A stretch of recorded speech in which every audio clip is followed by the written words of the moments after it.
ఎన్నికల సందర్భంలో సాయంత్రం 5తో క్లోజ్ అన్నప్పుడు లేదా కొన్ని చోట్ల 6తో క్లోజ్ అంటారు. ఆ క్లోజ్ టైంకి క్యూ లైన్‌లో ఉన్నోళ్ళందరినీ ఓటెయ్యనియ్యాలి. ఈ 5 వరకు పర్సెంటేజ్‌ని మనకి చెప్తారు. ఈ తర్వాతన వీళ్ళందరూ ఇచ్చిన పర్సెంటేజ్‌ని లెక్కేసి ఫైనల్ పర్సెంటేజ్ రేపు పొద్దునకి చెప్పేయొచ్చు. కానీ ఒళ్ళు బద్ధకం వేసిన అధికార యంత్రాంగాలు రెండవ రోజుకి కాకుండా మూడో రోజుకి చెప్తున్నారు. దాంతో ఒక అనుమానం ఓడిపోయినటువంటి వాళ్ళల్లో వ్యక్తమవుతుంది.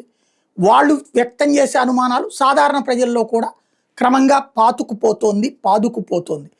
తద్వారా అదిగో ఆ చివరిలో వచ్చిన ఓట్ల వల్లనే మేము ఓడిపోయాం, అదంతా ఫేక్, లేకపోతే అదంతా ఈవీఎంల మేనేజ్మెంట్ అన్నట్టు. దీంట్లో లోపం ఎన్నికల సంఘం చేస్తున్న తప్పు. దాన్ని ఇప్పుడు సరిచేసుకునేటటువంటి దిశగా అడుగులు వేస్తోందట. ఫైనల్ టర్నౌట్ వచ్చేటప్పటికి ఏ రోజుకు ఆ రోజే చెప్పేటట్టు గంటకి కాకుండా 2 గంటలకు ఒకసారి డైరెక్ట్గా ఈసీ ఐనెట్ ద్వారా ఎన్నికల సంఘం ద్వారానే ఇచ్చేటందుకు అడుగులు వేస్తున్నారు.